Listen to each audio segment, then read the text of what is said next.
அவனுடைய நாமத்துக்கு மகிமை உண்டாவதாக. கர்த்தருடைய வார்த்தையை தியானிக்க போகிறோம். ஏசாயா தீர்க்க தரிசன புஸ்தகம், ஏசாயா தீர்க்க தரிசன புஸ்தகம் 45வது அதிகாரம் 2வது வசனம். எல்லாரும் வாசிங்க, எல்லாரும் வாசிங்க, எல்லாரும் வாசிங்க. நான் உனக்கு முன்னே போய் கோணலானவைகளை எல்லாம் செவ்வையாக்குவேன். பிரசங்கி புஸ்தகம், எக்லிசியாஸ்டிக்கல் பிரசங்கி புஸ்தகம் 7வது அதிகாரம் 13வது வசனம்.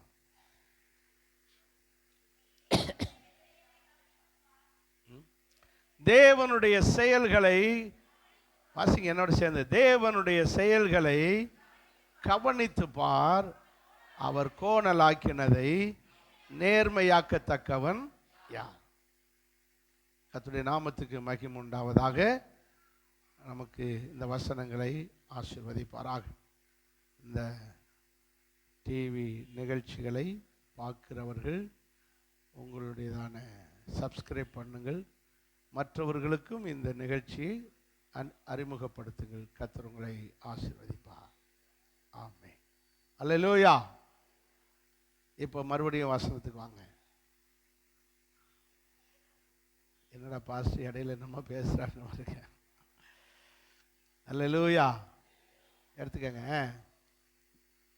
ஏசாயா, நான் உனக்கு முன்னே போய் கோணலானதை செவ்வையாக்கு. பிரசங்கி, தேவனுடைய செயல்களை கவனித்து பார், அவர் கோணலாக்கினதை நேர்மையாக்கத்தக்கவன் யார்? அங்க உள்ளது அப்படி பார்க்காம சொல்லுங்க. உன்னை போய் கோணலானதை செவ்வையாக்குவேன். இங்க வாங்க. அவர் கோணலாக்கினதை நேர்மையாக்கத்தக்கவன் யார்? அப்பா, இதை எடுத்து கொண்டு வர்றதுக்குள்ள உங்களுக்கு அப்படி என்றால் நம்முடைய தேவன் நேரானதை கோணலானதை நேராக்குவார். அவர் நேராக்கினதை யாருமே கோணலாக்கவே முடியாது.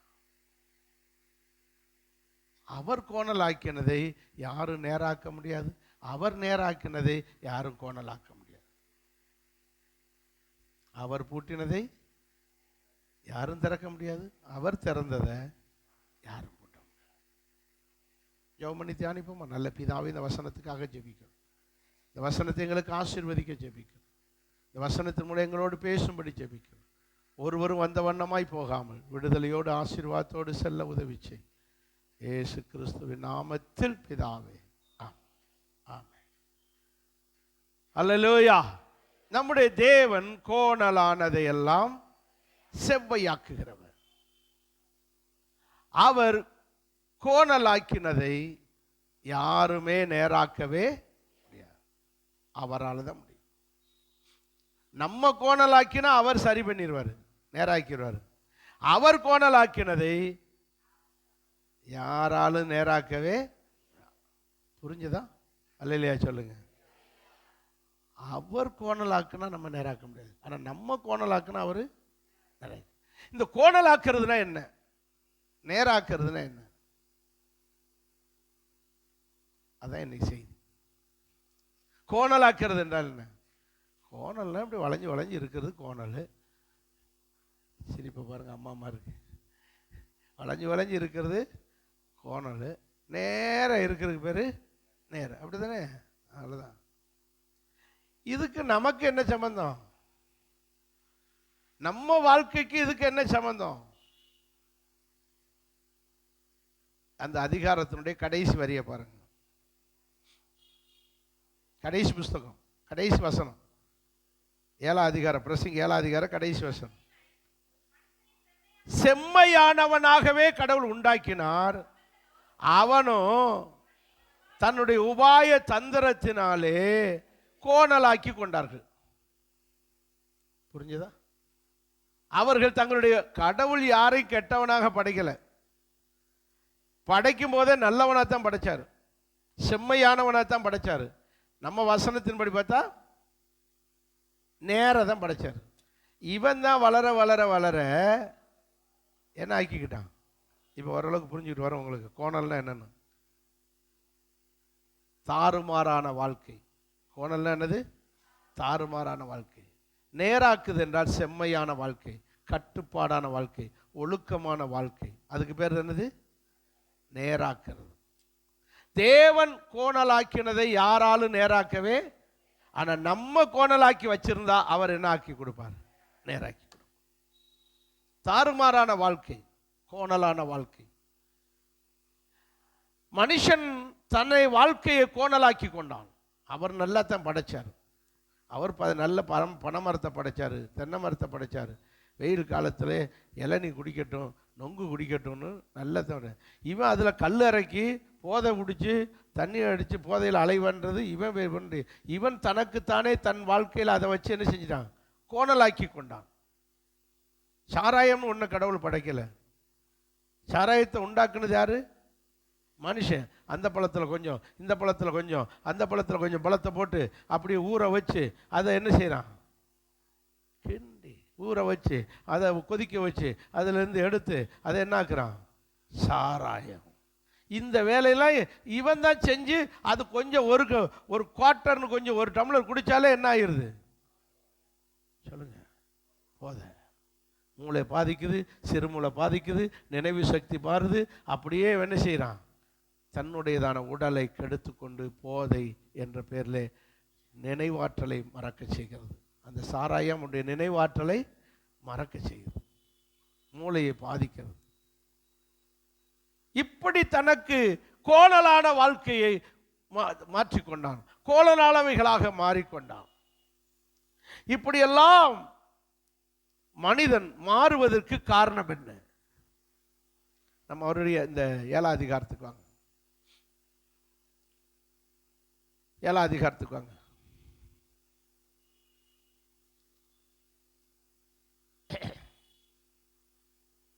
இருபத்தி 3ஆம் வசனத்தை பாருங்க. எல்லாவற்றையும் ஞானத்தினால் சோதித்து பார்த்தேன். ஏன் இப்படிலாம் நடக்குது? ஏன் இப்படி மனுஷன் கோணலா இருக்கிறான்? இப்படியே சிலர் மட்டும்தான் ஞானமா இருக்காங்க. என்னன்னு கொஞ்சம் என்ன செய்ய ஆரம்பிச்சேன்? ஞானத்தினாலே சோதிச்சு பார்த்தா. ஞானத்தை கொண்டு சோதிச்சு பார்த்தாரு. ரத்தத்தை சோதிக்கிறோம். என்னது?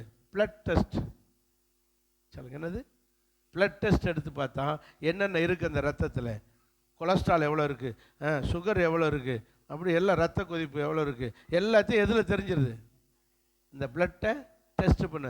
இப்போது தன்னுடைய ஞானத்தை கொண்டு அந்த கருவியை கொண்டு எப்படி அந்த பிளட்டை டெஸ்ட் பண்ணி அறிஞ்சிக்கிறோமோ,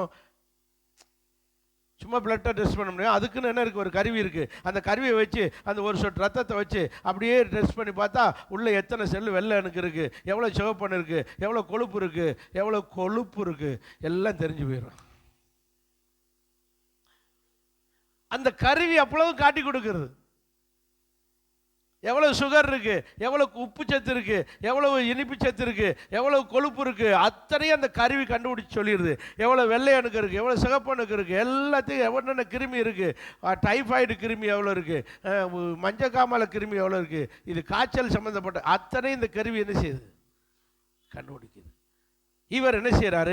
ஞானம் என்ற கருவியை கொண்டு செம்மையானவனை யாரா இருக்கா, கோணலானவளா இருக்கான். இவன் கோணலானதுக்கு காரணம் என்ன? அத்தனையும் தன்னுடைய ஞானத்தை கொண்டு சோதித்து பார்த்தான். டெஸ்ட் பண்ணி பார்க்கிறாராம். வாசிங்க 23. ஞானத்தினால் சோதித்து பார்த்தேன். பார்த்ததுல என்ன கிடைச்சது? 25ஆம் வசனத்தில் நேரமாகுது கடகடன்னு. ஞானத்தையும் காரண காரியத்தையும் விசாரித்து ஆராய்ந்து அறியவும், மதிகேட்டின் நிமித்தம், மதிகேட்டின் ஆகாமியத்தின் நிமித்தம் ஆகாமியத்தையும் புத்தி மயக்கத்தின் பைத்தியத்தையும் அறியவும். பார்த்தீங்களா? மனசை செலுத்தி அந்த ஞானத்தை செலுத்தி டெஸ்ட் பண்ணி பார்க்கிறேன். விசாரித்து ஆராய்ந்து அறியாவ என்னென்ன காரியத்தில் மதிகேட்டின் ஆகாமியம் இருக்கிறது. முட்டாள்தனமான மதிகேடுனா முட்டாள்தனமான ஆகாமிய துஷ்டத்தனங்கள் என்னென்ன இருக்கு? ஆகாமியம்னா துஷ்டத்தனம், முட்டாள்தனமான துஷ்டத்தனம், புத்தி மயக்கத்தினால் வருகிற பைத்தியம். இதையெல்லாம் செலுத்தி இந்த டெஸ்ட் பண்ணி பார்க்க ஆரம்பிச்சேன். அப்படி பார்த்ததுல நான் அப்படி பார்த்ததுல 28ஆம் வசனத்தில் சொல்றாரு, அப்படி தேடி கண்டுபிடிக்கவில்லை, 1000 பேருக்குள்ளே ஒரு புருஷனை கண்டேன். 1000 பேருக்குள்ள ஒரு பொம்பளையில கூட. ஹலோ, புரியுது அந்த வசனம்? என் மனதை செலுத்தி இப்படி டெஸ்ட் பண்ணி பார்த்தேன். 1000 பேரை டெஸ்ட் பண்ணி பார்த்தேன், ஒரே ஒரு புருஷன் இருந்தான். இங்கிட்டு பொம்பளைய பக்கம் வந்தேன், 1000 பொம்பளையில பார்த்தேன், 1000 ஆம்பளையில பார்த்தேன், ஒரு புருஷன், ஒருத்தன் தான் புருஷனா இருக்கான், ஆம்பளையா இருக்கான். அப்படிதான் இருக்கு. வசனத்தை பாருங்க, மறுபடியும் பாருங்க. காரியத்தை ஆராயும்படிக்கு ஒவ்வொன்றாய் விசாரணை பண்ணி, இல்லை சாரி 28, இன்னும் என் மனம் ஒன்றை தேடிக்கிட்டே இருக்குது. என்னத்தை தேடுது? செம்மையானவன் யாரு, நேரானவன் யாருன்னு மனசை தேடிக்கிட்டே வந்தேன். 1000 பேருக்குள்ளே அந்த 1000 பேர் யாரு? ஆம்பளையா பொம்பளையா? 1000 பேர், 1000 ஆம்பளைகளை தேடினே.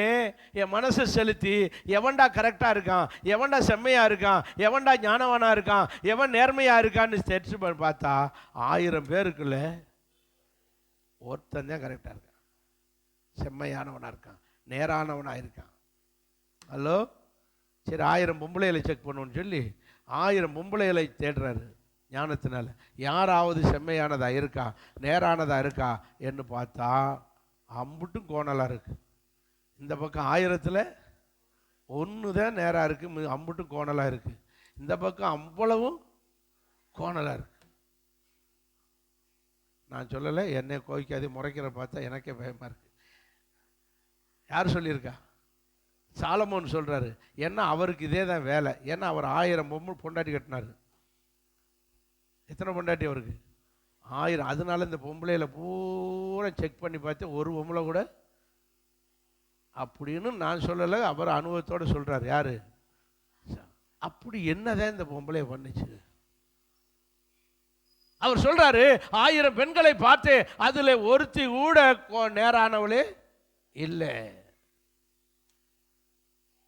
1000 ஆண்களை பார்த்தேன், அதுல ஒன்னே ஒண்ணுதான். இதுக்கெல்லாம் என்ன காரணம்? என்ன அப்படி அவங்க கோணலானது காரணம் என்ன? மேல உள்ள வசனத்தை பாருங்க, 26. கன்னிகள் என்னது? கருவி, பிடிக்கிற கருவி. கன்னிகளும் வலைகளும் ஆகிய நெஞ்சம். மனசு நெஞ்சம் இருக்குல்லே, மனசு. இந்த மனசு கன்னிகளும் வலைகளுக்கு சமமானது. யாரையும் பிடிக்கக்கூடிய மனசு வலை மாதிரி. எது? ஹலோ, கன்னிகளும் வலைகளும் ஆகிய மனசும், அடுத்து கயிறுகளும் ஆகிய கைகளை உடைய ஸ்திரீ. அப்போ பொம்பளைய பூரா 1000 பொம்பளையில பார்த்தா 50 பேர் எவனை பிடிக்கலான்ற மனசும். என்னை முறைக்காதிய, வசனம் சொல்லுது எவனை பிடிக்கலாம் என்ற மனசும் கைகளாகிய கயறு. அப்போ கையில பிடிக்கிறது ஒரு பக்கம், மனசுல பிடிக்கிறது, மனசை வச்சு பிடிக்கிறது. அப்போ மனசுல பிடிக்கிற பிடி வேற. இப்படிப்பட்ட பெண்களாக இருக்கிறார்கள், ஒன்று கூட நேரானதே அப்படின்னு யார் சொல்றா? அப்படிதான் இருக்குது. ஆகவே இந்த ஆம்பளைகள்ல இவள்கள்ட்ட பிடிபடாம தப்பிக்கிறவங்க யாரு? வசனத்தை வாசிங்க. தேவனுக்கு முன்பாக சற்குணராய் இருக்கிறவன் இந்த வலைகளாகிய நெஞ்சமும் கயிறுகளாகிய கயிறுகளுக்கும் தப்பலாம். கயிறுகளாகிய கைகளுக்கும் வலைகளாகிய நெஞ்சங்களுக்கு தப்பணும்னா நாம் யாராக இருக்க வேண்டும்? சொல்லுங்க. சற்குணராய் இருக்க வேண்டும். இதை அப்படி திருப்பி போடுங்க தோசையை, அப்படியே திருப்பி போடுங்க. கைகளும் அதாவது கயிறு போன்ற கைகளையும் வலைகள் போன்ற மனசையும் கொண்ட ஆம்பளைகளுக்கு தப்பணும்னா நீங்க யாரா இருக்கணும்? சற்குணராய். இப்படி தேடின இடத்துல இந்த பக்கம் 1000 பேர்ல ஒன்னே ஒண்ணுதான் சர்க்குனரா இருக்குது, இந்த பக்கம் ஒண்ணு கூட சர்க்குனரா இல்லை. நாங்களே நொந்து வந்திருக்கோம், இவர் என்ன சொல்லிக்கிட்டு இருக்காரு பாஸ்டர். சொல்றேன். அப்போ என்ன செய்யலாம்? சர்க்குனரா இருந்தா என்ன? வாசிங்க 13ஆம் வசனத்துக்கு வாங்க. அதே 7ஆம் அதிகாரம் 13ஆம் வசனம். தேவனுடைய செயல்களை என்ன செய்து பாரு, கவனித்து பார். அவர் கோணலாக்கினதை நேர்மையாக்கத்தக்கவன் யார்? அடுத்த வசனம். வாழ்வு காலத்தில் நன்மையை அனுபவித்திரு, தாழ்வு காலத்தில் சிந்தனை செய். சத்தம் வரலையா சொல்லுங்க. அப்போ மனித வாழ்க்கையிலே வாழ்வு காலம், தாழ்வு காலம். இந்த வாழ்வு காலத்திலே நீ நன்மையை அனுபவி, தாழ்வு காலத்திலே தீமையை அனுபவி. அந்த தீமையை அனுபவின்ற இடத்துல உட்கார்ந்து என்ன செய், சிந்தனை செய். கொஞ்சம் ஏன் எனக்கு இந்த கஷ்டம், எனக்கு ஏன் இந்த பாடு, எனக்கு ஏன் இந்த வியாதி, எனக்கு ஏன் இதுன்னு சொல்லி சிந்தனை பண்ண. அடுத்தவங்களை குற்றப்படுத்திக்கிட்டு இருக்காம உட்கார்ந்து என்ன செய், உன்னை கட்டினதுனால தான் எனக்கு இந்த பாடு, உன்னை கட்டினதுனால தான் இந்த பாடு என்று இங்கே குறை சொல்லிக்கிட்டு இருக்காம தாழ்வு காலத்தில் உட்கார்ந்து என்ன செய், இந்த தாழ்மைக்கு என்ன காரணம், சிந்தனை செய். தேவன் இதை ரெண்டையும் எதிரடையாக வைத்திருக்கிறார். அந்த வசனத்து கடைசியில் எப்படி சொல்லிருக்கு? வாழ்வு காலம், தாழ்வு காலம், நன்மையை அனுபவிக்கிற காலம், தீமையை அனுபவிக்கிற காலம். ரெண்டையும் ஒண்ணுக்கொன்னு எதிரடியா இருக்கிறார். இந்த நன்மை தீமைக்கு காரணம் என்னன்னா நம்முடைய வாழ்க்கை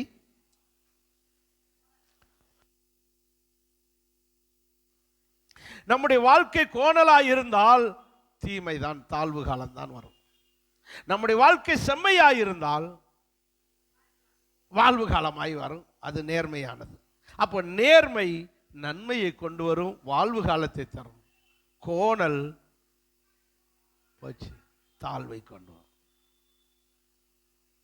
இந்த சாலமோன் நேர்மையாக இருந்தார்.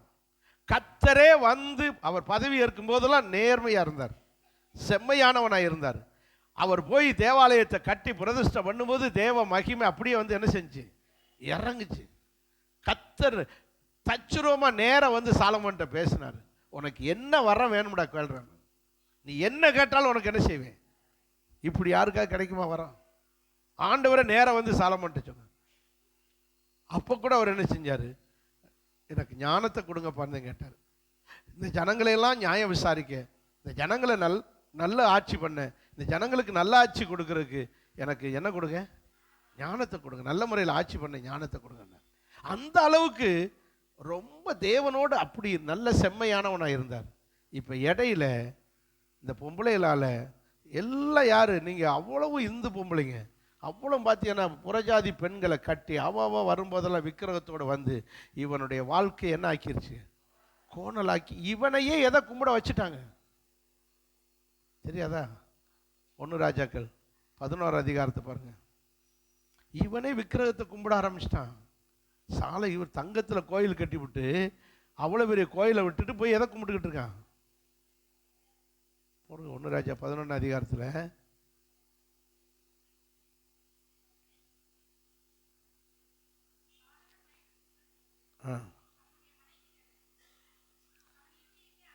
ஏழாம் வசனத்தை பாருங்க. எது வாசிங்க? அந்நிய எத்தனை வசனம்? 4வது வசனத்தை பாருங்க. சாலமோன் வயது சென்ற போது அவனுடைய மனைவிகள் அவன் இருதயத்தை அந்நிய தெய்வங்களை பின்பற்றும்படி சாய பண்ணினார்கள். அப்படின்னா அவன் வாழ்க்கை யாராயிருச்சு?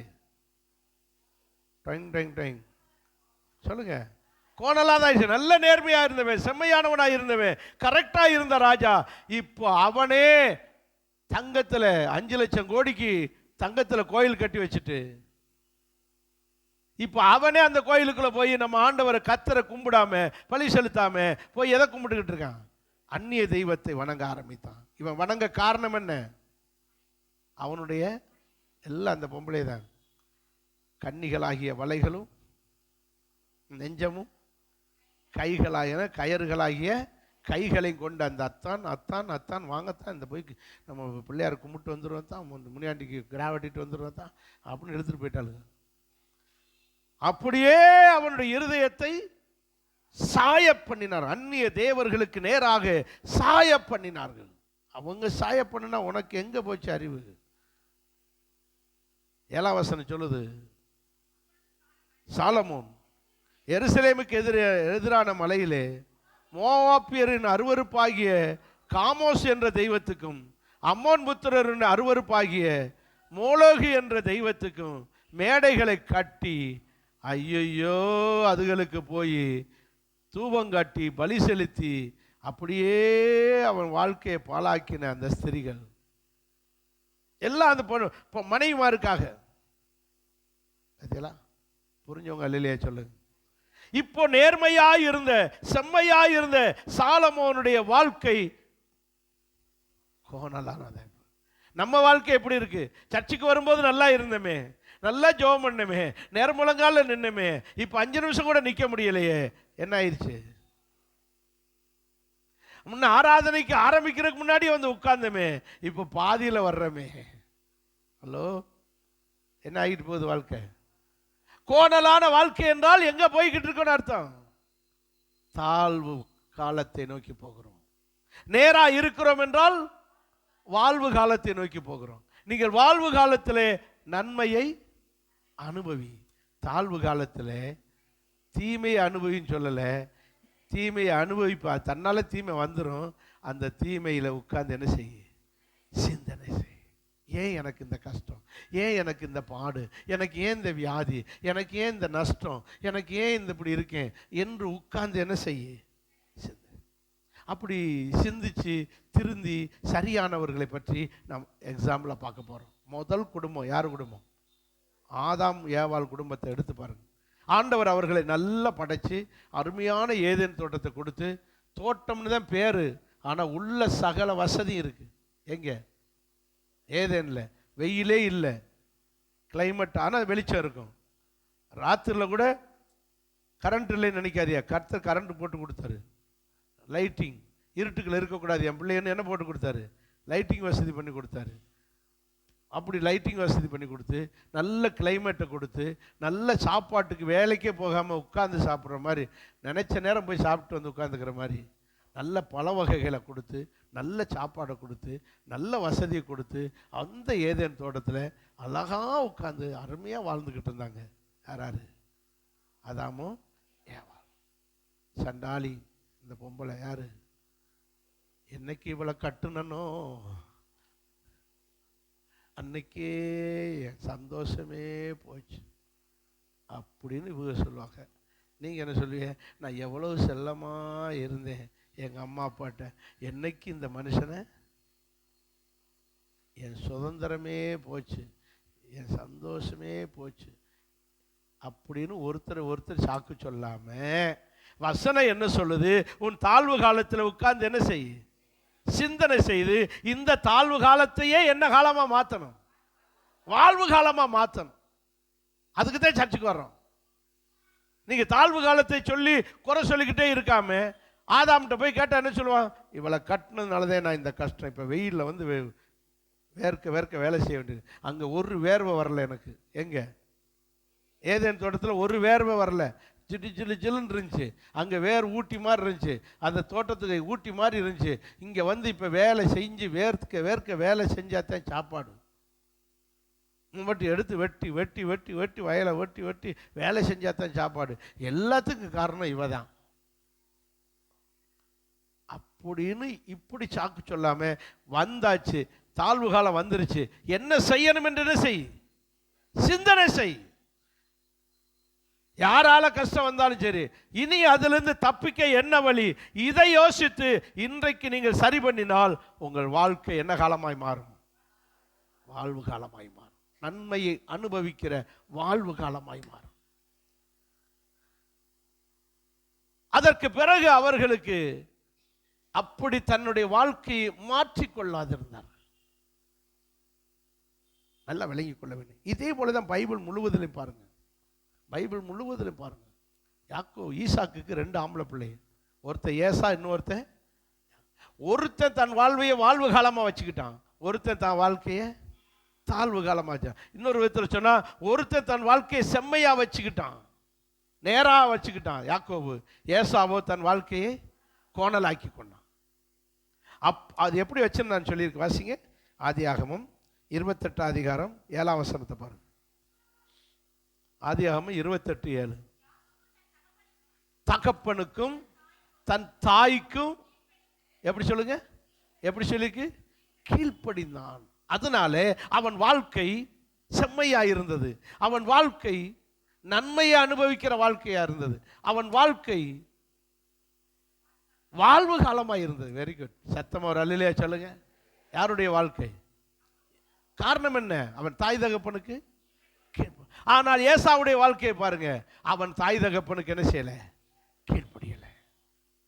தாய் தகப்பனுக்கு பிடிக்காததை செஞ்சான். அது என்னன்னு பாருங்க அடுத்த வசனத்துல. கானானிய குமாரத்திகள் தன் தகப்பனாகி ஈசாக்கின் பார்வைக்கு ஆகாதவர்கள் என்று ஏசா அறிந்திருந்தாலும் அந்த கானானிய பெண்களை தான் கட்டினான். யாரு? அப்பாவுக்கு இது பிடிக்காதுன்னு தெரியும். யாருக்கு? ஏசப்பாவுக்கு.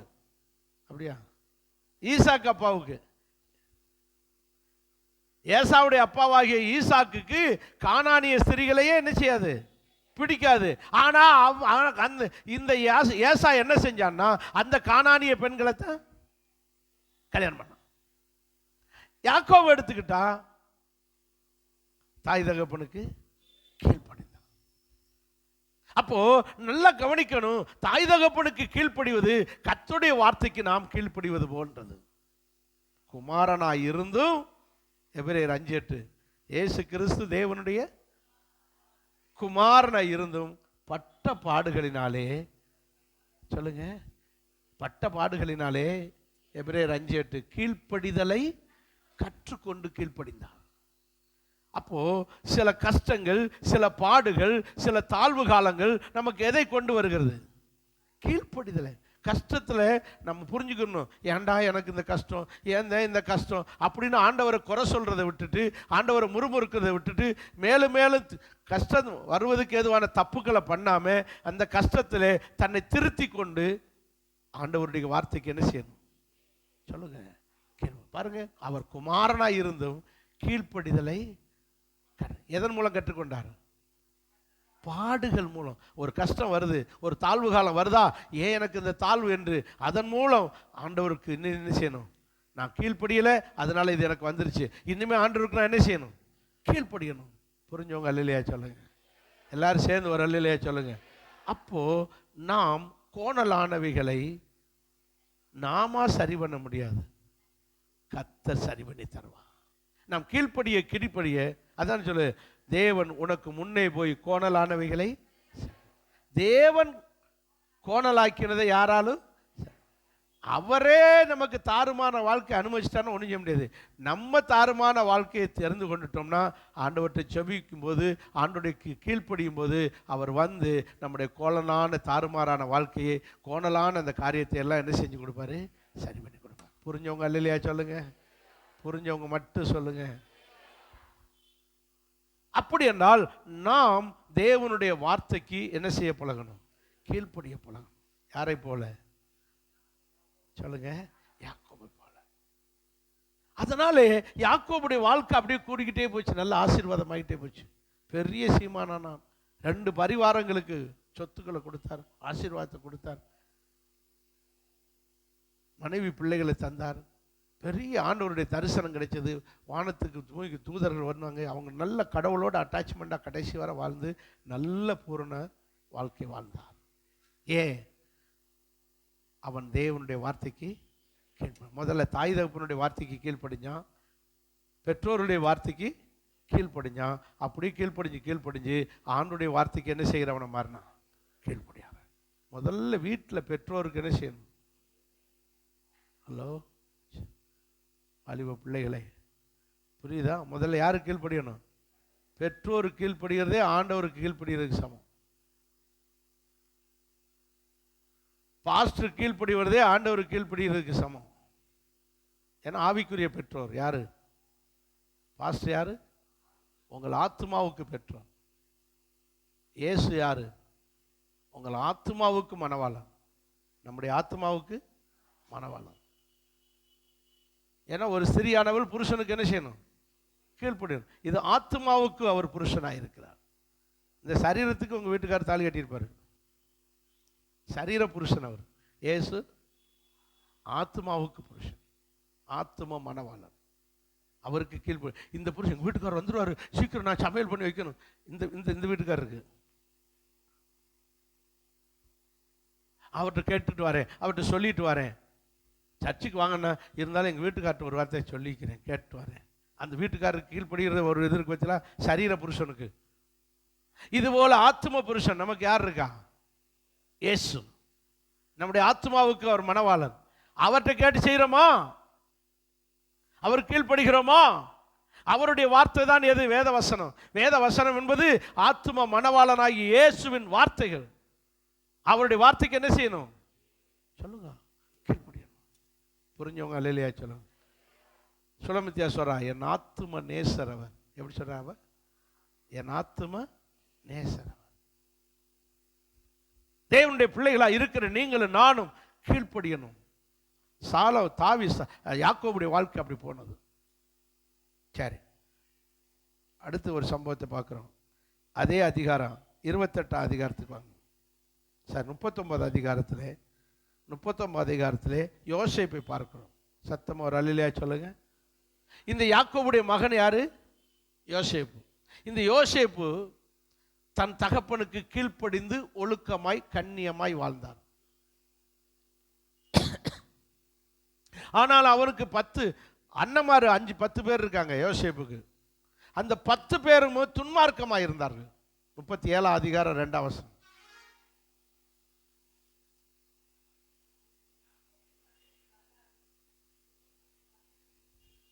சொல்லுங்க, கீழே பாருங்க கடைசியில்.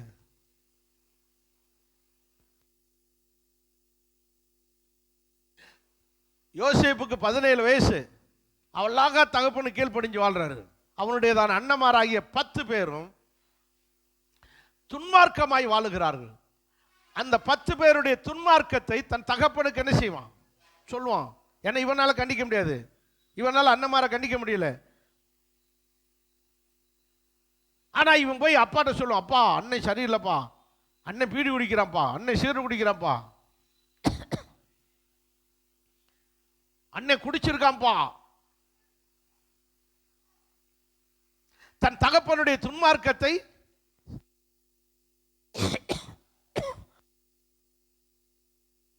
தன் சகோதரனுடைய துன்மார்க்கத்தை தகப்பனுக்கு சொல்லி வந்தான். அப்படி சொல்றான்னா இவன் யாரா இருந்திருக்கான்? கரெக்டா இருந்திருக்கான். இவன் வாழ்க்கை நேரா இருக்கு, இவன் செம்மையானவனா இருக்கான். சகோதரமாரோ கோணலானவைகளாய் வாழுகிறான். கோணலா வாழ்ந்தாலே எது வந்துடும்? தீங்கு, தாழ்வு காலம். அதனாலதான் வெயில கிடக்கான், இவன் நிழல்ல இருக்கான், கஷ்டப்பட்டான். விளங்கி கொள்ள வேண்டிய சத்தியம் என்ன வேணா வாசிங்க. 39 அதிகாரம். யோசேப்பை பிடித்து அடித்து எகிப்தியருக்கு வித்து போட்டாங்க. எகிப்தியர் அங்கே போத்திபாருடைய வீட்டில் இருக்கான். கண்காணியும் மந்திரியுமா இருக்கிற போத்திபாருடைய வீட்டிலே வேலைக்காரனாக இருக்கிறான் யோசேப். அங்கே 7ஆம் வசனம் சொல்லுகிறது, சில நாள் சென்ற பின்பு அவருடைய எஜமானுடைய மனைவி யோசேப்பின் மேல் கண்ணு போட்டாங்க. என்ன போட்டான்? கண் போட்டு அவனை சயனிக்க விரும்பினான். என்னோடு சயனி என்று கேட்டான் போத்திபாருடைய மனைவி. 8ஆம் வசனம் சொல்லுது, அவள் சொல்லுக்கு, மனைவியின் சொல்லுக்கு என்ன செய்யவில்லை? இணங்காமல் போனான். இங்கதான் சாலமோன், யோசேப்பு செம்மையானவனாய் இருக்கிறான். யோசேப்பு யாரா இருக்கிறான்? செம்மையானவனாய் இருக்கிறான். சகோதரர்கள் துன்மார்க்கமாய் இருக்கிறார்கள், இவன் செம்மையானவனாய் இருக்கிறான். இந்த செம்மையாய் இருந்தால் அவனுக்கு என்ன காலம் வரும்? வாழ்வு காலம். உயர்த்துறார் கர்த்தர் பாருங்க. அப்படியே ஜெயிலுக்கு கொண்டு போய் ஜெயில் மூலமா ஒரு சொப்பனத்துக்கு அர்த்தம் சொல்லி கடைசியில் எங்க போயிட்டான்? அந்த 30 வயசுல யாராயிட்டாரு? இந்த தேசத்தையே சாம்ராஜ்யத்தையே ஆளுகிறவனாய் மாறினான். உயர்த்தினாரா? நன்மையை அனுபவிக்க வச்சார். அப்போ உண்மையாக இருந்தால், நேர்மையாக இருந்தால், இன்னொரு விதத்தில் சொன்னால் செம்மையானவனாக இருந்தால் நம்மை நன்மையை அனுபவிக்கிற வாழ்வு காலத்தை நமக்கு தருவா. புரியலையா? புரியலையா? புரிஞ்சவங்க இல்லையா சொல்லுங்க. நம்ம உண்மையாக இருந்தால், துன்மார்க்கத்துக்கு இடம் கொடுக்காமல் நாம் சரியாக வாழ்ந்தால் நமக்கு என்ன வாழ்க்கையை தருவார் சொல்லுங்க? என்ன வாழ்க்கையை தருவார்? வாழ்வு காலத்திலே நன்மையை அனுபவிக்கிற வாழ்வு காலத்தை நமக்கு தருவார். நல்லா தூங்குறவங்களாம் அல்லையா சொல்லுங்கள். இதெல்லாம் எவ்வளோ பேர் தூங்கிட்டு இருக்கீங்க? கையை உயர்த்தி அல்லையா சொல்லுங்கள். எல்லாரும் சேர்ந்து கையை உயர்த்தி. ஆமாம், சோரில் உட்கார வச்சது தூங்குறதுக்கல்ல. சோரில் உட்காந்துக்கிட்டு காலை நீட்டிக்கிட்டு அப்படியே தூங்குறதுக்கு அவங்கள சர்ச்சுக்கு வந்திய. ஆமேன்னு சொல்லுங்க. எல்லாரும் சேர்ந்து ஒரு அல்லையா சொல்லுவோம். சேரில் உட்காந்துக்கிட்டு தூங்கக்கூடாது. ஆணுடைய வசனத்தை கவனமாக கேட்கணும். ஏன்னா பிசாசு தூங்கத்தான் வைப்பான். பிரசங்கம் பண்ணுற நேரம் நல்ல தூக்கம் வரும். பிரசங்கம் பண்ணுற நேரம் நல்ல தூக்கம் வரும். நீங்களே சாதாரண பைபிளை எடுத்து வீட்டில் வாசிங்க, என்ன வந்துடும்? வருதா? ஏன்னா அவ்வளோ தூக்க மாத்திரை இதில் சேர்ந்துருக்கு.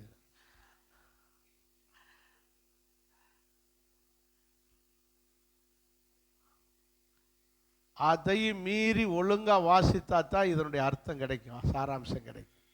இதனுடைய அர்த்தத்தை உறிஞ்ச முடியும். அவ்வளவு ஆபத்தானது, அவ்வளவு ஆசீர்வாதமானது எது?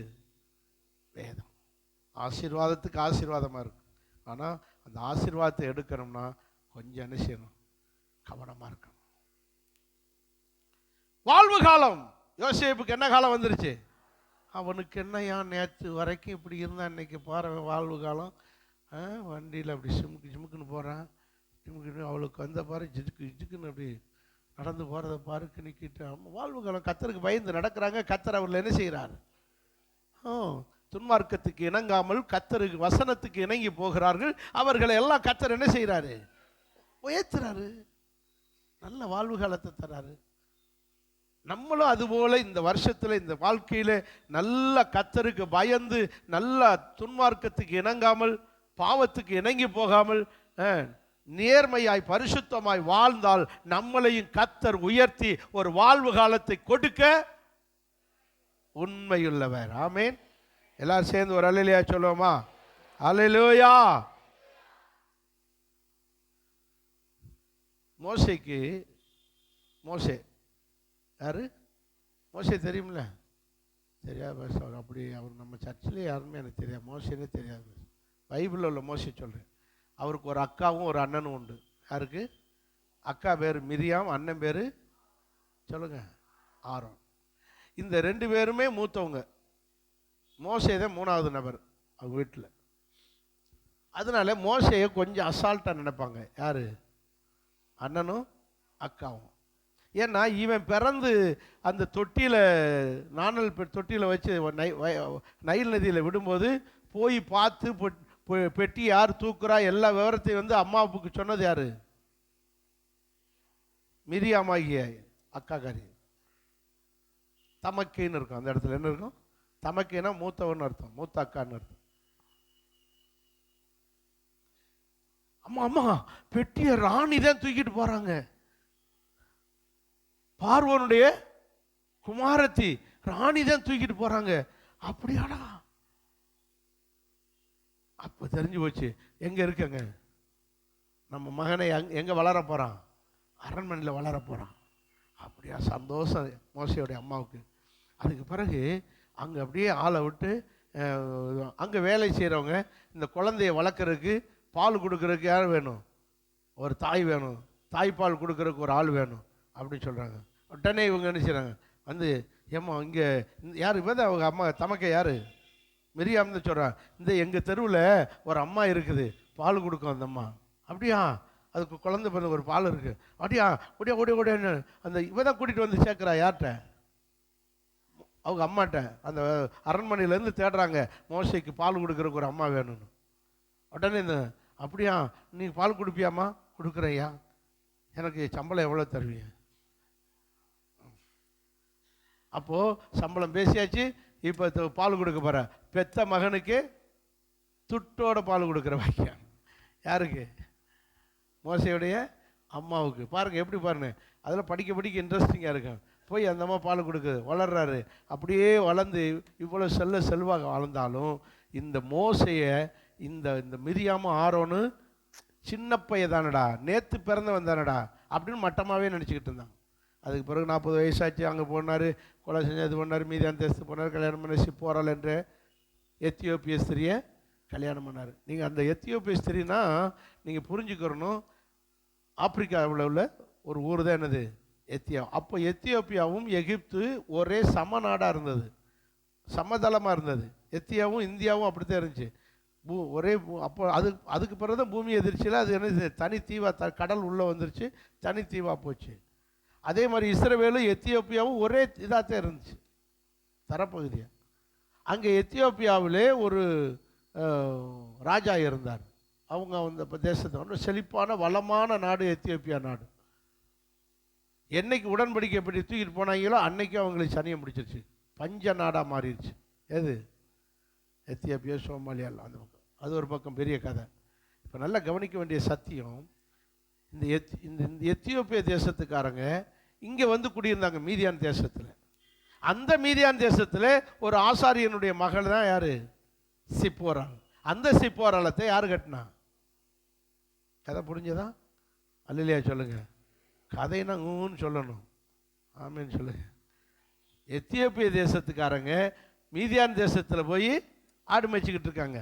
அந்த ஆடு மேய்ச்சிட்டு அங்கே ஒரு பலிபீடத்தை கட்டி கர்த்தரை தொழுது கொண்டு இருக்கிறார் ஆசாரியன் ரகுவேல்.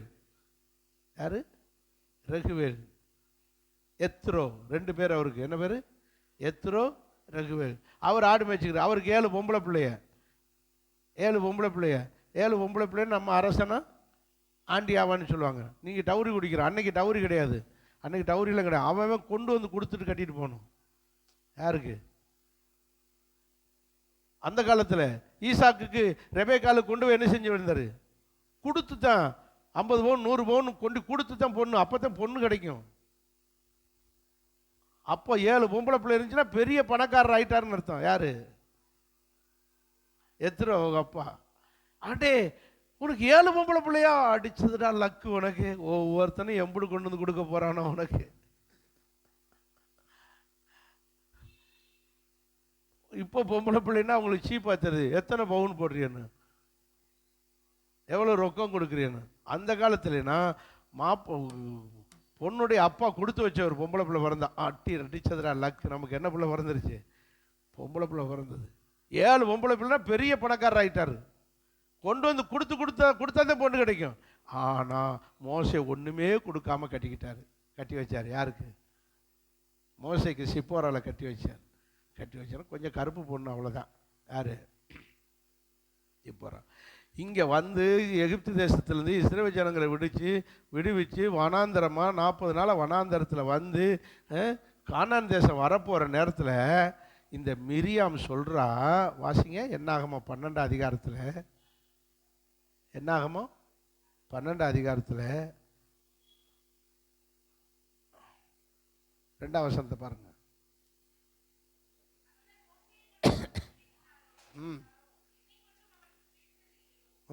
இல்லை 1ஆம் வசனம். எத்தியோப்பிய தேசத்து ஸ்திரியை மோசே விவாகம் பண்ணி இருந்தபடியால் மிரியாமும் ஆரோனும் அவன் விவாகம் பண்ணின எத்தியோப்பியா தேசத்து ஸ்திரியின் நிமித்தம் அவனுக்கு விரோதமாய் பேசினார்கள். சத்தமா ஒரு அல்லேலூயா சொல்லுங்க. அக்காவும் தம்பியும் சேர்ந்துக்கிட்டு இந்த அப்பாவி பைய மோசைக்கு விரோதமா, யாருக்கு விரோதமா? இந்த அப்பாவி பைய மோசைக்கு விரோதமா, நீ எப்படா நம்ம யூத பொண்ணை கட்டாம எத்தியோப்பிய பொண்ணை கட்டுவ? அவ ஒரு கருவாச்சி, அவ கண்ணங்கரையர்னு வந்திருக்கா, பானை அடுப்புன்னா கரிச்சட்டி மாதிரி, அப்படி இப்படின்னு என்னெல்லாம் சொன்னாலுங்களோ தெரியாது. என்ன சொன்னான்? இது எல்லாம் சிப்போரால் கேட்க அவளுக்கு என்ன வருது? என்னை ஏன் ஆண்டவரை கருப்பா படைச்சேன், இவளுக்கெல்லாம் பேசுகிற அளவுக்கு ஆகிப்போச்சு. அழுகிறான். அழுந்தோன்னா மோசைட்ட அழுதுருப்பான். மோசைட்ட சொன்னால் மோசைக்கு ரொம்ப விஷயமாக சொன்னால் சொல்லிட்டு போட்டு, எங்கள் அக்கா தானே, என்ன செய்ய, நான் என்ன செய்ய முடியும்? ஆனால் இன்றைக்கி நிறைய பேர் வீட்டில் இந்த புருஷனுக்கு அக்கா மாதிரி இருந்தால் அவங்கள ரொம்ப டேஞ்சரானவளுங்க. தம்பி ஒண்டாட்டிய தரையில வச்சு தேய்ச்சிருவாங்க. அதே நேரத்தில் புருஷனுக்கு தங்கச்சினா கூட கொஞ்சம் அடங்கி வாசிக்கிறாங்க. ஆனா புருஷனுக்கு அக்கா மாறணும் வைங்களேன், மாமியாருக்கு பஞ்சமே இல்லை, மாமியாருக்கு சமம். அது நிறைய வீடுகள் இந்த மாதிரி இருக்கு. இது இந்த மாமியாருக்கு சமமா இந்த மிரியாம் இந்த சிப்போரால அந்த பாடுபடுத்துறான். மோசைக்கு விரோதமாய். ஹலோ, நிறைய வீட்டில் இப்படி நடக்குது. அதனாலதான் ஒரு மாதிரியா இருக்கு.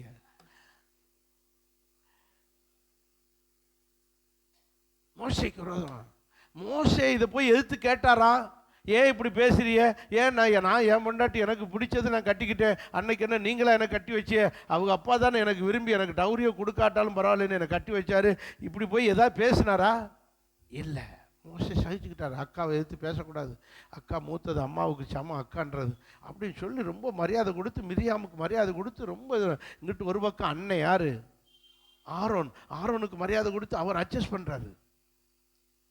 இவர் அட்ஜஸ்ட் பண்ணிட்டாரு, பெரியவர் அட்ஜஸ்ட் பண்ண மாட்டேன்றாரு. யாரு?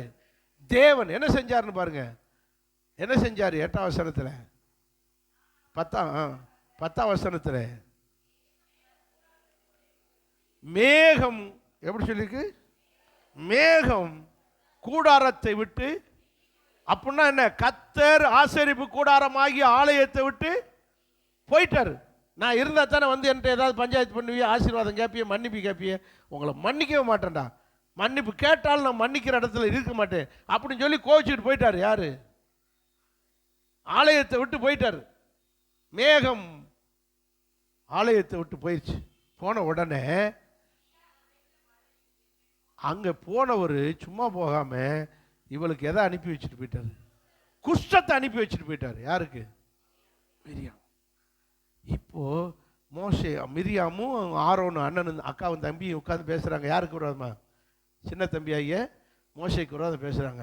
அவன் இப்படி போய் ஸ்திரீ, அந்த கருப்பு ஸ்திரியை கட்டிட்டு வந்துட்டான், இப்படி பண்ணிவிட்டான், அவன் பேசிக்கிட்டு இருக்காங்க. பேசி முடிச்ச உடனே எதுக்கு இருக்கிற ஆரோன்னு சொல்லுவான், அக்கா உன் நெத்தி என்னக்கா வெள்ளையா தெரியுது, தடவை பாரு. ஆமாடா, தடவை பார்த்தா என்ன வருது? ரத்தம் வருது. என்ன ஆயிப்போச்சு? வெண்குஷ்டம். வாசிங்க. குஷ்டரோகியானால் ஆரோன் மிரியாமை பார்த்து, அக்கா ஓ நெத்தியில குஷ்டரோகம் வந்து விட்டது. கூட்டு களவாணிகளுக்கு வந்தது வேட்டு. இப்போ அக்காவையும் தம்பியும் கர்த்தர் என்ன செய்ய ஆரம்பிச்சிட்டாரு? ஆரோனையும் மிரியாமையும் பிரிக்க வச்சுட்டாரு. எப்படி பிரிக்கிறார் பாருங்க. நீ இந்த தெருவுக்குள்ளேயே ஊருக்குள்ளேயே இருக்காதபடி குஷ்டம் வந்தவர்கள் ஊருக்கு வெளியிலே காட்டுக்களை குடிசை கட்டி இருக்கு. குஷ்டம் வந்தவர்கள் தெருவுக்குள்ள இருக்க முடியாது, ஊருக்குள்ள. ஊருக்கு வெளியில குடிசை போட்டு அங்க காட்டுக்களை கிடக்கணும். ஆரோனை ஊருக்குள்ள வச்சுக்கிட்டு மிரியாம ஊருக்கு வெளியில அனுப்பிட்டாரு. அனுப்புறதுக்கு முன்னாடி குஷ்டம்னு தெரிஞ்ச உடனே 2 பேரும் திங்க் பண்ண ஆரம்பிச்சிட்டாங்க. தங்கள் தாழ்வு காலத்தில் வந்துட்டீங்களா? பிரசங்கத்துக்கு வந்துட்டோமா? யோசிங்க. இப்போ வாசிங்க பாருங்க. வாசிங்க 11ஆம் வசனம். ஆரோன் மோசையை நோக்கி, ஆண்டவனே, நாங்கள் புத்தியீனமாய் செய்த எங்கள் பாவத்தை கொஞ்சம் யோசித்து பாருங்க. ஒட்டன்னே தெரிஞ்சு போச்சு. மிரியாமுல குஷ்டம் வந்தவ, அவள்ல போய் மோசையிட்ட மன்னிப்பு கேட்கணும். நாங்கள் புத்தியீனமாய் செய்ததை எங்களுக்கு யாரு கேட்கணும்? மிரியாம். மிரியாம் அப்செட் ஆகி உட்கார்ந்துட்டா. மிரியாம் அப்படியே அப்செட் ஆகி உட்கார்ந்துட்டா. ஆரோன் என்ன செஞ்சாரு? நேர போறாரு. யார்கிட்ட போறாரு? மோசையிட்ட போறாரு. மோசையிட்ட போய் சொல்றாரு. மோசையிட்ட போய் எப்படி கூப்பிடுறாரு? ஆண்டவனே, அட பாவிகளா, என்ன சொல்லி பேசுனீங்க நேத்து வரைக்கும்? எத்தியோப்பிய ஸ்திரியை கட்டிவிட்டு வந்தவனே, நீலாம் ஒரு யூதனாடா, விருத்த சேதனம் பண்ணின யூதனாடா, இப்படி போய் கட்டிட்டு வந்தியலே, இந்த கருவாச்சியை கட்டினியடவா, அப்படி இப்படின்னு பேசினவைய இப்ப எப்படி பேச வேண்டியதாச்சு? ஆண்டவனே இரு, அந்த கருப்பச்சி ஆகிய சிப்போராள்கிட்ட பேசிட்டு வந்துக்கிறேன். நீ அவளை வச்சு தானே என்னை திட்டினிய, அவள் சொல்லட்டும். சிப்போரால் என்ன சொல்கிற, அது ஓம்பாடு, உன் அண்ணன் தம்பி பாடு, என்னை வம்புக்கு இழுக்காதே சாமிகளா, உன் குடும்ப பஞ்சாயத்து என்கிட்ட அப்படின்னு அவள் சிப்போரால் ஒதுங்கிட்டா. எப்படி கேட்குறான் தெரியுமா, அடே அக்கா நமக்கு ஒரு அக்கா தாண்டா இருக்கா, அவளுக்கு இப்படி பாதி உடம்பு, ஒரு உடம்புல பாதி பகுதி அழுகி போன மாதிரி, அப்போ குஷ்டம் வந்து இப்படி அழுகி போன மாதிரி ஆகி போனாலடா, நீ எப்படியாவது நம்ம ஆண்டவர்கிட்ட பேசுகிறா, நீ பேசி என்னத்தையாவது மன்னிப்பு வாங்கி கொடுறா. யார் கேட்குறா? ஆரோன் கேட்குறான். ஆண்டவனே ஆண்டவனேன்னு தெரிஞ்சதுல 1ஆம் வசனத்தில் அவனுக்கு விரோதமாக பேசலாமா? 1ஆம் வசனத்தில் என்ன செஞ்சிருக்கு, ஆரோனும் மிரியாமும் சேர்ந்து மோசேக்கு விரோதமாய் பேசினார்கள். இப்போ மோசே கிட்ட என்ன கேட்குறாங்க? அப்போ தன் தாழ்வு காலத்திலே இந்த குஷ்டத்துக்கு காரணம் என்ன, இந்த ஏழ்மை, இந்த நிலைமைக்கு காரணம் என்ன ஒன்று சிந்தித்தார்கள். இன்னைக்கு சொல்கிறேன், இதை கதையாக படித்தாலும் நம்ம வாழ்க்கையும் பாருங்க, நமக்கு ஒரு கஷ்டம் வருது, ஒரு வியாதி வருது, ஒரு பிரச்சனை வருது, ஒரு தாழ்வு வருது, ஒரு நஷ்டம் வருது தொழிலில். ஏன் இந்த நஷ்டம்னு உட்கார்ந்து என்ன செய்ய சொல்லுங்க, சிந்தனை பண்ணி அப்பவே சரி பண்ண பாருங்க. வாழ்வு காலத்திலே நன்மையை அனுபவி. இந்த மாதிரி தாழ்வு காலத்தில் தீமையை நீங்க அனுபவிக்கிறதுக்கு முன்னாடி தீமையிலிருந்து விடுதலையாக உட்கார்ந்து என்ன செய்ய சிந்தனை பண்ண. சிந்திக்கிறான். என்ன செய்ய, கூட பிறந்துட்டோம், ஒருத்தி தான் நமக்கு அக்காலா இருக்கா. யாரு? மோசே. நேரம் ஆண்டவர்கிட்ட போனார். போய் ஆண்டவர்கிட்ட கேட்குறார், ஆண்டவரே எப்படியாவது அவளை குணமாக்கும் என்று 13ஆம் வசனத்திலே மோசே கர்த்தரை நோக்கி தேவனேன்னு கூப்பிடல, எப்படி கூப்பிட்டாரு? என் தேவனே. சத்தமா ஒரு அல்லேலூயா சொல்லுங்க, எல்லாரும் சேர்ந்து ஒரு அல்லேலூயா சொல்லுங்க. தட் இஸ் a ரிலேஷன்ஷிப், உறவு, உரிமை. எப்படி கூப்பிடுறாரு? தேவனே. அப்படி கூப்பிடல, எப்படி கூப்பிடுறாரு? என் தேவனே, எனக்காக எங்க அக்காவாய அடைச்ச தெய்வமே, எனக்காக அவளுக்கு குஷ்டத்தை கொடுத்து அவளுக்கு பாடம் கட்டி கொடுத்த தெய்வமே. இப்ப அவளுக்கு குஷ்டம் வரவே யாரு காரணம்? யாருக்காக செஞ்சார் இதை? மோசேக்காக. அதனாலதான் அவர் சொல்றாரு, என் தேவனே. என்ன செய்ய, அவளுக்கு என் கூட பிறந்துட்ட ஆண்டவரே, அவளை என்ன செஞ்சிருங்க, குணமாக்கி விடுங்க என்று. அப்ப ஜெபத்திலேயே உரிமையோடு ஜெபிக்கிற ஜெபம், அதிகாரத்தோடு ஜெபிக்கிற ஜெபம், வாக்கு தத்தத்தை பிடிச்சுக்கிட்டு ஜெபிக்கிற ஜெபம் இருக்கு. இன்னொரு ஜெபம் இருக்கு. என்ன ஜெபம்? கெஞ்சி, ப்ளீஸ் ஆண்டவரே, ப்ளீஸ் ஆண்டவரே, ஒரு தடவை உதவி செய்யுங்க ஆண்டவரே.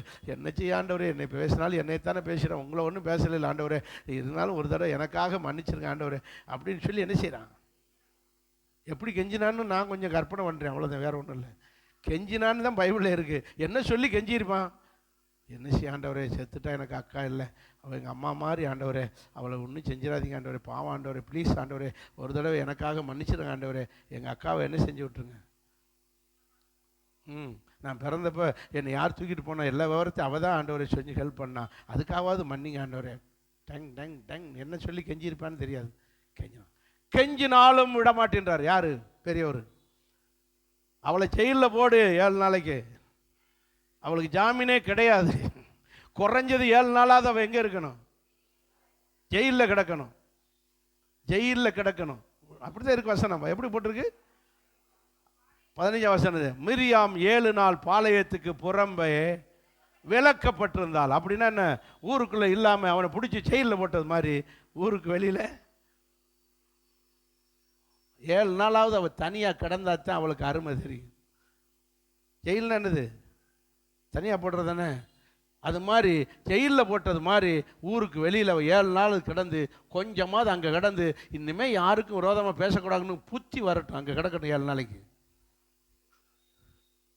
ஹலோ, புரிஞ்சதா பிரசங்க? இதான் இருக்கலாம். சிந்திக்கணும். நமக்கு ஏன் கஷ்டம், ஏன் எனக்கு இந்த வியாதி, எனக்கு ஏன் இந்த பிரச்சனை, எனக்கு ஏன் நஷ்டம், ஏன் எனக்கு இந்த கஷ்டம், எல்லாத்தையும் உட்கார்ந்து சிந்திச்சு அதற்கான காரியத்தை நாம் செய்து நம்முடைய பாவங்களை அறிக்கை செய்து மன்னிப்பு கேட்டு நம்மளை சரி பண்ணி கொண்டால் இந்த நாளிலிருந்து உங்களுக்கு ஒரு வாழ்வு காலம் வரும். ஆமேன். நான் எதிலே சரியில்லை, ஒழுங்கா ஜெபம் பண்ணல, ஒழுங்கா பைபிள் வாசிக்கிறது கிடையாது, ஒழுங்கா சர்ச்சுக்கு போறது கிடையாது, ஒழுங்கா தசமாம் கொடுக்கறது கிடையாது, ஒண்ணுமே செய்யறது கிடையாது, ஆத்ம ஆதாயம் பண்றது கிடையாது. இப்படி என்னென்ன காரியத்தில் நான் சரியில்லை என்று உட்கார்ந்து உங்கள் காரணங்களை, உங்கள் குறைகளை நீங்க சிந்தித்து அறிக்கை செய்து பாருங்கள். என் கர்த்தர் உங்களுக்கு அற்புதம் செய்வார். ஆமேன். ஒரு தகப்பனுக்கு 2 ஆம்பளை பிள்ளை இருந்தாங்க. இளையவனுக்கு பேரு கெட்டகுமார். புரிஞ்சிருக்குமே? இப்போ புரிஞ்சிருக்கும். நல்ல மகன், கெட்ட மகன். ஏன் நல்ல மகன்? அவன் தகப்பனோட கூடவே இருந்தான், அவன் நேர்மையாக இருந்தான், தகப்பனு கீழ்ப்படிந்திருந்தான், கட்டுப்பாடாக இருந்தான். இளையவன் நண்பர்களோடு சேர்ந்து சொத்துக்களை போற பிரித்து தர சொல்லி அவன் போய் என்ன செஞ்சான்? துன்மார்க்கமாய் வாழ்ந்தான். நமக்கு எல்லாருக்கும் இந்த கதை தெரியும். அங்கே போய் உட்காந்து நான் பணம் பூரா செலவழிஞ்ச உடனே நண்பர்கள்லாம் போயிட்டாங்க. இப்போ என்ன ஆயிட்டான்? தனி மரமாக நிற்கிறான். சாப்பாட்டுக்கு வழி இல்லை, காசு பணம் கொடுத்து உதவ ஆள் இல்லை. ஏன்னா வேலைக்கு போய் சேர்றான். என்ன வேலை கிடைக்குது? பன்றி மேய்க்கிற வேலை. பன்றி நாய்க்கிற வேணா பன்றி நல்லா டபக்கு டபக்குன்னு தவிட முழுங்குது, நல்ல இலைகளை நல்லா சாப்பிடுது, முட்டைக்கோசு இலை இதுகளெல்லாம் நல்லா மேய்க்கிறான், நல்லா தின்னுது. அதுக்கு திங்கிறத பார்த்தா இவனுக்கு வயிறு பசிக்குது, இவனுக்கு சாப்பாடு கொடுக்க ஆள் இல்லை, சாப்பாடு கேட்க உரிமை இல்லை, எஜமான் பார்த்து கொடுக்க நேரம் தான் சாப்பிடணும், பசி தாங்க முடியலை. வேத வசனம் சொல்லுகிறது, அவன் அந்த பன்றிகள் சாப்பிட்டு வயிறை நிரப்புகிறது. இவன் வயிறு பட்னியாக கிடக்கும்போது தன் தாழ்வு காலத்தில் நினைச்சு என்ன செஞ்சான்? சொல்லுங்க. சிந்தனை செய்தான். என்ன சிந்திக்கிறான் தெரியுமா? அங்கே சொல்லப்பட்டிருக்கிறது, எங்கள் அப்பா வீட்டில் இருக்கிற வேலைக்காரங்க கூட இந்நேரம் நல்லா சாப்பிட்டு இருப்பாங்க. எப்படி வாசிங்க? அடுத்த வசனம் பாருங்க. அவன் புத்தி தெளிந்த போது அல்லது சிந்தனை செய்த போது, என் தகப்பன் வீட்டுடைய கூலிக்காரர்கள் எத்தனையோ பேருக்கு பூர்த்தியான திருப்தியான சாப்பாடு கிடைக்குதே, நானும் அந்த அப்பனுக்கு பிறந்தும் நான் இப்படி பசியினால கிடக்கனே என்று தன் தாழ்வு காலத்தை குறித்து என்ன செய்கிறான்? சிந்தனை செய்கிறான். அப்போ இதே போலதான் நம்முடைய தாழ்வு காலத்தை நினைக்கணும். எல்லாரும் நல்லா இருக்காங்களே, நான் மட்டும் ஹாஸ்பிட்டல் இருக்கனே, குளுக்கோஸ் ஏற்றிக்கிட்டு இருக்கேன், அவன் கப்பு கப்புன்னு திங்கிறான், நான் ஒன்றுமே சாப்பிட முடியாம. அப்படித்தானே? உங்களை பார்க்க வந்தவங்க கீழே உட்காந்துக்கிட்டு தோசை அதை இதை போட்டு கப்பு கப்புன்னு தின்னுக்கிட்டு இருப்பாங்க, நம்ம குளுக்கோஸோட கிடப்போம், ஒன்றுமே சாப்பிட முடியாமல். அவன் கீழே உட்காந்து கப்பு கப்புன்னு அவன் வெட்டிக்கிட்டு இருப்பான், உருட்டி உருட்டி அதை கொடு இதை கொடுன்னு அவன் தின்னுக்கிட்டு இருக்கும்போது நமக்கு அப்படியே கிடப்போம். எனக்கு தாழ்வு காலம், உனக்கு வாழ்வு காலம். சிந்திக்கணும், சிந்திக்கணும், சிந்திக்கணும். சிந்திச்சு, ஆண்டவரே இந்த நிலைமையிலேருந்து எனக்கு என்ன செய்யும்? விடுதலை தாரும். யோசிச்சு பாருங்க. அப்போது நம்முடைய கோணலான காரியங்களிலிருந்து நம்மை செவ்வையாக்க என்ன செய்யணும்? முயற்சிக்கணும். அல்லேலூயா சொல்லுவோமா? எல்லாரும் சேர்ந்து ஒரு அல்லேலூயா சொல்லுவோமா? நான் எதிலே கோணலாக இருக்கிறேன்? நான் எதிலே சரியில்லாமல் இருக்கிறேன்? ஆண்டவரே என் கோணலானவைகளெல்லாம் என்ன செய்யும்? செவ்வையாக்கு. அவர் சொல்ற, நான் உனக்கு முன்னே போய் கோணலானவைகளெல்லாம் செவ்வையாக்கு. கர்த்தர் செவ்வையாக்குவாராக, நல்ல வாழ்வு காலத்தை தருவாராக, வாழ்வு காலத்தில் நன்மையை அனுபவிக்கிற பாக்கியத்தை தருவாராக. ஆமென். கண்களை